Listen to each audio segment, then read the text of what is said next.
heures, dans ce collège, peu après 14 heures, dans ce collège, il y a donc un élève de 14 ans qui est en classe de 3e et qui a donné plusieurs coups de couteau à sa professeure d'art plastique, qui est une professeure qui est âgée de 60 ans et qui a donné au moins 3 ou 4 coups de couteau. L'enquête le déterminera, dont 3 en tout cas l'ont atteint au torse.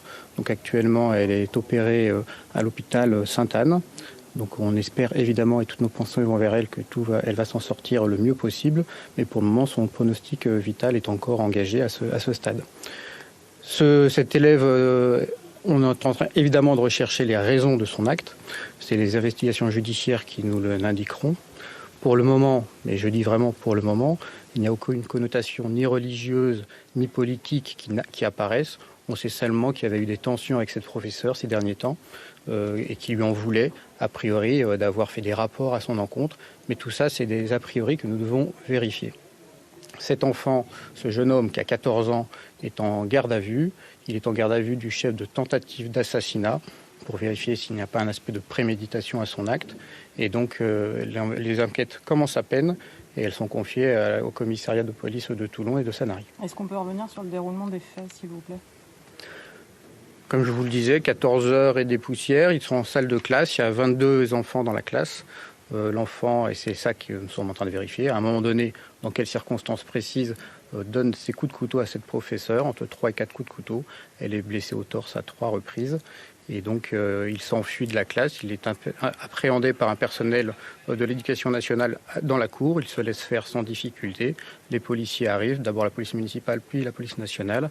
Et donc, il est appréhendé. Pendant ce temps, les secours arrivent pour s'occuper de la professeure. Est-ce qu'on a le profil de l'élève ? Pour le moment, vous vous rendez bien compte que tout ça s'est passé il y a à peine quelques heures. Donc on est en train de faire des vérifications approfondies. À ce stade, toutes les informations qui me remontent, c'est qu'il n'était pas connu au pénal. Il avait visiblement des problématiques familiales, mais pour le moment, il n'était pas connu pour avoir commis de moindres violences ou même le moindre fait délictueux. Mais une fois de plus, c'est en cours de vérification. Certains élèves disent son âge chaque classe. Pardon ? Son âge chaque classe, est-ce que vous avez des informations là-dessus ? Donc il a 14 ans et il va bientôt avoir 15 ans, mais il a toujours 14 ans. Classe de 3e. Certains élèves disent que ce matin, il avait dit lui-même « je vais faire quelque chose de mal ». C'est en cours de vérification. Vous savez, dans ces circonstances, et malheureusement je les ai subies et connues à plusieurs reprises, il y a beaucoup d'informations qui arrivent d'un coup et par expérience, il faut les vérifier avant de pouvoir les communiquer de manière fiable. C'est ce qu'on va s'atteler à faire. Il a été appréhendé facilement, il n'a pas fait d'autres blessés Non, il y a une seule personne blessée, c'est la professeure. Est-ce qu'on peut nous dire ce qui a été mis en place par l'établissement ? J'imagine que c'est monsieur le préfet. Exactement, avec l'aide des autorités académiques. Donc, pour commencer, je voudrais avoir une pensée pour la victime qui a été très rapidement conduite à l'hôpital d'instruction des armées Sainte-Anne de Toulon et qui est au moment où nous nous exprimons en cours d'intervention chirurgicale. Juste avant l'opération, son pronostic vital était engagé, mais nous avons bon espoir sur le déroulé de l'opération. Je voudrais aussi avoir une pensée pour la communauté éducative, les professeurs, les personnels du collège qui ont fait preuve de très bons réflexes pour venir au secours de la professeure agressée, aussi appeler le SAMU, les sapeurs-pompiers et appeler la police pour que l'intervention puisse être rapidement exécutée.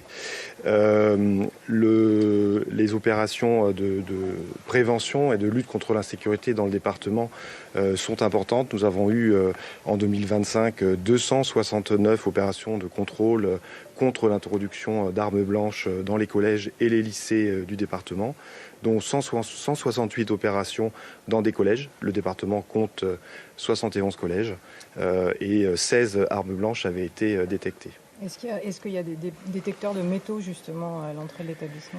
Il n'y a pas des détecteurs de métaux systématiques dans nos établissements. Le collège de Sanary était un collège réputé pour sa quiétude, un collège tranquille, avec une qualité d'ambiance, de vie scolaire remarquée de tous, un corps enseignant très soudé et de relations entre les enseignants et les élèves qui ne posaient pas de difficultés. Quelles ont été les premières mesures pour les enfants ? Alors les enfants ont été bien sûr dans un premier temps confinés, puis regroupés dans la cour de récréation et ensuite il a été procédé à leur évacuation du collège par niveau scolaire à partir de 15h30 qui correspondait à l'horaire de fin des cours habituels Et à l'heure que nous parlons, cette évacuation est en voie d'achèvement. Est-ce que les cours reprendront demain? Est-ce qu'une cellule psychologique va être installée?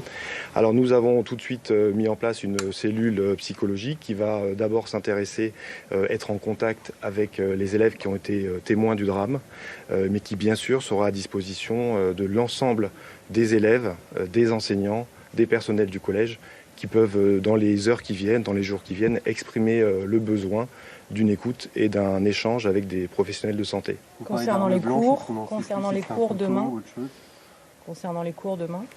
alors demain, il y aura un accueil organisé par le collège et les autorités académiques pourront vous en dire davantage pour bien sûr les professeurs qui seront là, mais aussi les enfants qui ressentiront le besoin de venir au collège. Mais les cours ne seront pas assurés. Vous parlez d'armes blanches, est-ce que vous en savez plus sur l'arme utilisée?